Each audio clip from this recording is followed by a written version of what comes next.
Toyota-მ საზოგადოებას ახალი თაობის RAV4 წარუდგინა, რომელიც არის XA60-ის პლატფორმაზე დაშენებული და ეს არის სრულიად ახალი არქიტექტურა, რომელიც დიზაინითაც არის გამორჩეული, განსხვავებული და სხვადასხვა პირველად ხედავთ ჩვენ იმას, რომ ტრადიციულ ასე ვთქვათ ვერსიებთან, ანუ LE, XLE, SE, XS და Limited-თან ერთად გამოჩნდა კიდევ ერთი ახალი ვერსია, ეს არის GR Sport-ი. GR Sport-ი ვიზუალით არის განსხვავებული, მისი ინტერიერიც არის აბსოლუტურად შეცვლილი და როგორც ამბობენ, მას აქვს მეტი სიმძლავრე, მეტი აჩქარება და უფრო კარგადაც იმართება იგი. ზოგადად RAV4 არის Toyota-ს სამოდელო რიგში ყველაზე მოთხოვნადი საშუალო ზომის SUV, მათ შორის როგორც ამერიკაში, აგრეთვე საქართველოშიც, რაც გასაკვირი არ უნდა იყოს, რადგანაც ეს ავტომობილი არის პრაქტიკული, ის არის გამძლე,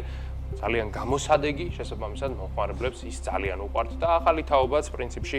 იმდენად კარგად და საინტერესოდ გამოიყურება, რომ სავარაუდოდ ამ სტატუსის მომავალშიც აუცილებლად შეინარჩუნებს. აქვე ორიოდე სიტყვა მის ტექნიკურ შესაძლებლობებზეც უნდა ვთქვათ, რადგანაც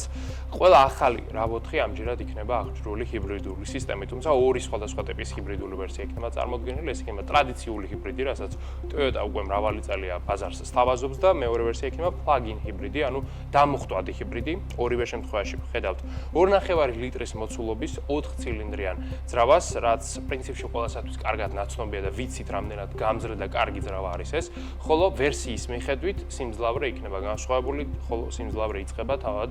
227 ცხენის ზალიდან და GR Sport-ის შემთხვევაში ის არის 321 ცხენის ზალამდე, ანუ ვერსიების მიხედვით ეს ავტომობილი იქნება ერთმანეთისაგან საკმაოდ განსხვავებული. ხო, ძალიან ბევრი სიახლე არის, მათ შორის დიზაინის მიმართულებით და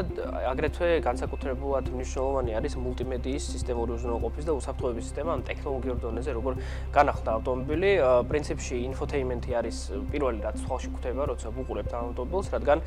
პროგრამულ დონეზე არის ბევრი განახლება და აგრეთვე ავტომობილში სტანდარტულად ხელმისაწვდომი იქნება მონიტორები სხვადასხვა ზომის 10.5 ან 12.9 დიუიმის სენსორულ ეკრანებზე არის საუბარი, რომლებიც მუშაობს ფიზიკურ ღილაკებთან ტანდემში. ანუ ამ მხრივ არ გვაქვს სრული ელექტრიფიკაციის და სრული ეკრანიზაციის მიმართულება Tesla-ს აქვს არჩეული, არამედ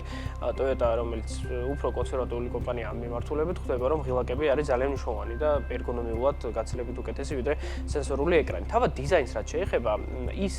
ძალიან წააგავს ძალიან ბევრ ავტომობილს ერთდროულად. აქ ხედავთ როგორც ახალი თაობის Prado-ს, ასევე ახალი თაობის Camry-ს, ასევე შეიძლება სხვა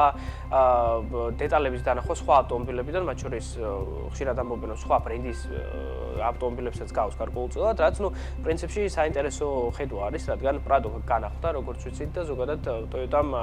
განახლება დაანონსა ბევრი ავტომობილისთვის და მათი დიზაინის ენაც გარკვეულწილად შეიცვალა ბოლო პერიოდში. აგრეთვე ძალიან საინტერესო დეტალი არის ის, რომ თუ ამ ავტომობილს დააუკვირდებით, პირველი შეხედულება რაც შეიძლება გაგვიჩნდეს არის ის, რომ ის გაცილებით უფრო დიდია ზომაში, ვიდრე წინა თაობის Prado, რომელიც აგრეთვე გაცილებით დიდი იყო ობიექტურად ვიდრე წინა თაობის და რაც ერთგვარი ტენდენცია ზოგადად ავტომობილ ინდუსტრიაში, რადგან მცირე ზომის მანქანებს როგორც წესი აღარ უშვებენ კომპანიები და გადადიან SUV-ფიკაციაზე და თავად SUV-ების ზომებით ნელ-ნელა იზრდება, მაგრამ რეალურად რიცხვებში ეს ასე არ არის, მაგრამ ფორმების შეცვლიდან გამომდინარე, ახალი Prado გაცილებით უფრო დიდი ჩანს, მაგრამ ინტერიერში ცვლილებები არის, ის უფრო ტევადი და პრაქტიკული ჩანს ყოველ შემთხვევაში სურათებიდან, რაც სწორედ აი ახალი ცენტრალური კონსოლის პანელის